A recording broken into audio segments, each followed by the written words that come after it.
Bonjour à tous et bienvenue dans Voix littéraire. Je suis Chloé, et aujourd'hui, nous allons parler d'un livre qui a touché le cœur de nombreux lecteurs. Dans cet audio, je partagerai également un extrait du livre audio pour que vous puissiez découvrir de quoi il s'agit et vous donner envie de l'écouter en entier. Si vous souhaitez profiter de ce livre audio et de nombreux autres titres sans limite de temps, assurez-vous de profiter de la période d'essai gratuite de 30 jours. Contrairement à d'autres options limitées à 16 heures par mois, ici, vous bénéficierez d'un accès illimité pendant toute la durée de l'essai. Cliquez sur le lien dans la description et commencez dès aujourd'hui à explorer un monde d'histoire. Eh bien, maintenant, nous allons écouter un bref extrait du livre. Êtes-vous prêts? Jusqu'à moi. Première partie. Chapitre 1. 3 mois plus tôt. Millie. J'adore cette maison. J'aime tout dans cette maison. La cour de devant, immense, et le jardin à l'arrière, encore plus immense. Même si les deux sont couverts d'une pelouse qui tend dangereusement vers le marron. J'aime le salon, si grand que des tas de meubles y trouvent leur place au lieu d'un seul petit canapé et d'un téléviseur. J'aime les baies vitrées qui ouvrent sur le quartier, dont j'ai lu récemment dans un magazine qu'il était situé dans l'une des meilleures villes où élever un enfant. Et surtout, j'aime qu'elle soit à moi. Le 14 Locust Street m'appartient. Oui, bon, d'accord, 30 ans de remboursement bancaire et il sera vraiment à moi. En laissant courir mes doigts sur le mur de notre nouveau salon, je ne peux m'empêcher de penser à la chance que j'ai, puis d'approcher mon visage pour admirer le papier peint à fleurs fraîchement posé. « Maman embrasse encore la maison !» couine une voix derrière moi. Je m'écarte aussitôt du mur, même si ce n'est pas comme si mon fils de 9 ans m'avait surprise avec un amant secret. Je n'ai pas honte de mon amour pour cette maison. Je voudrais le crier au monde entier. Nous avons un toit-terrasse extraordinaire. J'adore cette maison. « Tu ne devrais pas être en train de déballer tes affaires ?» Je lui lance. Les cartons et les meubles de Nico ont tous été déposés dans sa chambre. Il est donc censé les déballer, au lieu de quoi il lance et relance une balle de baseball contre le mur, mon beau mur tapissé de fleurs, et la rattrape.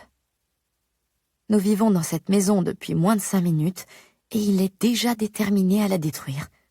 Je peux le voir dans ses yeux marron foncé. Ce n'est pas que je n'aime pas mon fils par-dessus tout. Placé dans l'une de ces situations hypothétiques où je devrais choisir entre la vie de Nico et la maison, bien sûr que je choisirais Nico, sans l'ombre d'un doute. Je dis simplement que s'il fait quoi que ce soit qui nuise à cette maison, il sera privé de sortie jusqu'à ce qu'il soit en âge de se raser. « Je déballerai mes affaires demain », réplique-t-il. Sa philosophie de vie revient, de manière générale, à tout remettre au lendemain. « Ou maintenant ?» je suggère. Nico lance la balle en l'air où elle effleure le plafond. À peine. Si nous avions quoi que ce soit de précieux dans cette demeure, je serais en train de faire une crise cardiaque. « Plus tard !» insiste-t-il. Comprenez, jamais. Je jette un coup d'œil dans la cage d'escalier. Oui, nous avons un escalier. Un véritable escalier. Alors, certes, il grince à chaque marche, et si on met tout son poids sur la rampe, il y a une chance pour qu'elle se décèle. Mais nous avons un escalier qui mène à un autre étage, le premier étage de la maison. C'est à ça qu'on voit que j'ai vécu bien trop longtemps à New York. J'ai hésité à revenir à Long Island après ce qui s'est passé la dernière fois que j'y ai vécu, mais ça remonte à près de 20 ans, donc ça date sacrément. « Ada ?» Je lance vers le haut de l'escalier. « Ada, tu peux venir ?» Quelques instants plus tard, l'épaisse chevelure noire ondulée de ma fille de 11 ans apparaît dans la cage d'escalier et ses yeux sombres, très sombres, me regardent fixement. Ils sont de la même couleur que ceux de Nico, un legs de leur père. Contrairement à son frère, Ada a bien évidemment déjà déballé ses affaires. Elle est le genre d'enfant à ne rapporter que des A de l'école, le genre qui fait ses devoirs sans qu'on le lui dise, une semaine avant la date prévue. « Ada, tu as bientôt fini de déballer tes cartons ?»« À peu près. » Et voilà. « Tu penses que tu pourrais aider Nico avec les siens ?» Ada acquiesce sans hésiter. « Bien sûr. Viens, Nico. » Mon cadet voit immédiatement dans la proposition l'occasion inespérée de faire la majeure partie du travail à sa sœur. « D'accord !»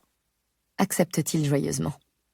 Et comme ça, il cesse enfin de me terroriser avec sa balle de baseball et monte les marches 2 à 2 pour rejoindre Ada dans sa chambre.